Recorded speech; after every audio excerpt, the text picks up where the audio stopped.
तरफ से जो आया है अभी नया, ये क्या है मामला से बता दीजिए। देखिए, अभी कल 3 बजे सबको ऑर्डर मिलता है कि आप कल से काम नहीं करेंगे।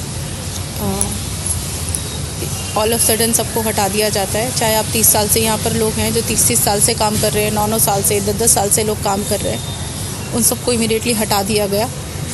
उन सबको इमीडिएटली हटा दिया जाता है। ऐसा ही ऑर्डर ये टर्मिनेशन का इन्होंने होली के टाइम पे भी दिया था कि इमीडिएटली टर्मिनेट कीजिए। आज आप दिवाली के टाइम पे भी ये कर रहे हैं, जबकि अभी कुछ टाइम पहले एलजी साहब की एक क्लिपिंग मैंने पढ़ी थी न्यूज़ में, जिसमें उन्होंने कहा था कि हम अभी सभी को सबके पैसे देंगे, 8-8 महीने की सैलरी जो हमने रोकी हुई हैं, जो 6 महीने से लोगों को पैसा नहीं मिल रहा है, हम सबकी सैलरी रिलीज़ करवाएंगे, हम सारे कॉन्ट्रैक्चुअल स्टाफ को पक्का करेंगे।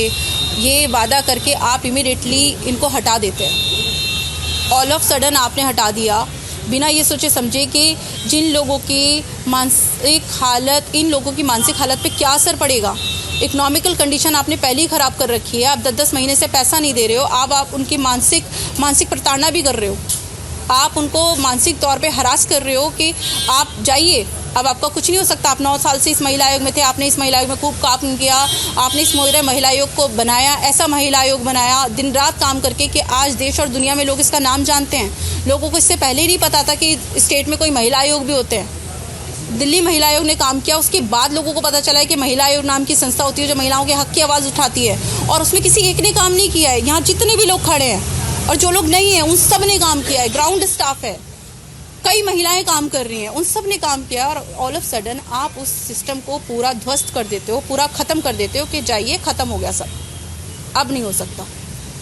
तो कहीं ना कहीं ये राजनीतिक मुझे लगता है द्वेष है जो केंद्र सरकार निकाल रही है। जिस सरकार के ऊपर जिम्मेदारी है महिलाओं की सुरक्षा की, दिल्ली में तो केंद्र सरकार जिम्मेदार है ना महिलाओं की सुरक्षा की, उनके उत्थान की। आपको तो चाहिए था कि आप सपोर्ट करते, आप महिला आयोग को और अच्छे से चलाते। आपने उन महिला आयोग को हटा दिया। जिन लोगों को बुला के आपको अवार्ड देना चाहिए था तो भाई आप लोगों ने बहुत अच्छा काम किया है। पूरे देश और दुनिया में महिलाओं के ऊपर चर्चा हो रही है, महिलाओं के दिल्ली महिला आयोग के ऊपर बात हो रही है। हज़ारों महिलाओं को आप रेस्क्यू कर रहे हो, आप हज़ारों महिलाओं को सपोर्ट कर रहे हो। आप ऑल ऑफ सडन आपने उनको अवार्ड देने के बजाय, उनकी सराहना करने के बजाय आप उनको हटा देते हैं। क्यों? क्या गलती है इनकी? ये गलती है कि ईमानदारी से काम कर रहे हैं सब, ये गलती है कि दिन रात काम कर रहे हैं, ये गलती है कि रेप सर्वाइवर की मदद कर रहे हैं, ये गलती है कि एसिड अटैक सर्वाइवर की हेल्प कर रहे हैं। एक भी पर्सन मैं आपको बताना चाहूँगी जो बोल रहे हैं ना इरेगुलरिटीज़ हैं, अनियमितताएँ हैं, एक भी पर्सन इनमें से ऐसा नहीं है जो क्वालिफाइड नहीं है। एक पर्सन क्वालिफाइड है, एक ईमानदार है, एक मेहनती है।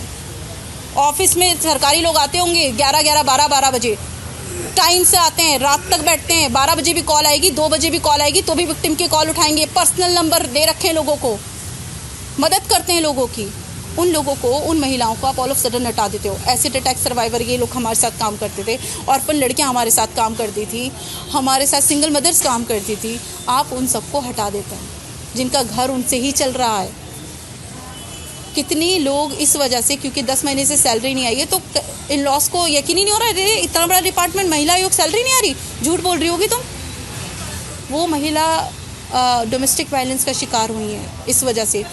कई लोग ऐसे हैं जिनके पास अब खाने तक का पैसा नहीं है, बच्चों की फ़ीस नहीं भर सकते, बच्चों को ट्यूशन नहीं भेज सकते हैं, अपना कुछ इलाज कराना हो वो नहीं करा सकते हैं। बिल्कुल जो महिलाएं इंडिपेंडेंट थी, आप उनको बिल्कुल सड़क पे लेकर आ गए, आप उनको डिपेंडेंट बना दिया आपने। अब वो ऑर्फन बच्चियाँ कहाँ जाएंगे? ये लोग जो सब रेंट पे रहते हैं, उन लड़कियों जिनको हमने होम से रेस्क्यू किया था, आज वो अपनी ज़िंदगी खुद लीड कर रही थी, इंडिपेंडेंटली जी रही थी, पीजी में रह रही थी, अच्छे से जी रही थी। आज उनको पीजी के नोटिस आ गए कि खाली करो जी, सड़क पे जाओ। कहाँ का न्याय है ये?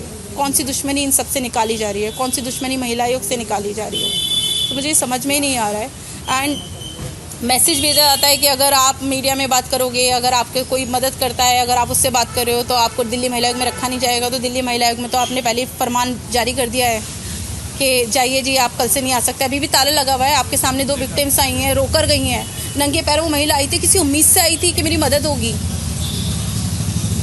आज वो ताला लगा हुआ है। वो बता रही है ना आपको, 4 लोग बैठे हुए हैं, कुछ चाय कॉफ़ी पी रहे हैं, सारे आदमी बैठे हुए हैं। तो ये आप यही चाहते थे, यही काम हो, महिलाओं की आवाज़ ना उठे। महिलाओं से ख़ास दिक्कत है केंद्र सरकार को। और हम लोग को राशन नहीं मिलता सर, तो हम तो भूखा मर जाते। राशन कार्ड बना हुआ, राशन मिलता जब तो हम लोग रोटी खा रहे। अब मैडम काम दिए जब तो सर, तो भूखा मरते हम तो मैं वोट बस तो सर लोग को देते हैं। ये रिक्वेस्ट करूंगी कि चाहे वो केंद्र सरकार हो, एलजी साहब हो, कोई भी हो, मेरी रिक्वेस्ट है कि इस तरीके की राजनीति बच्चों पर, महिलाओं के मुद्दे पे नहीं होनी चाहिए। आपको सोचना चाहिए, अपने राजनीतिक खेल में इनको शिकार ना बनाएं।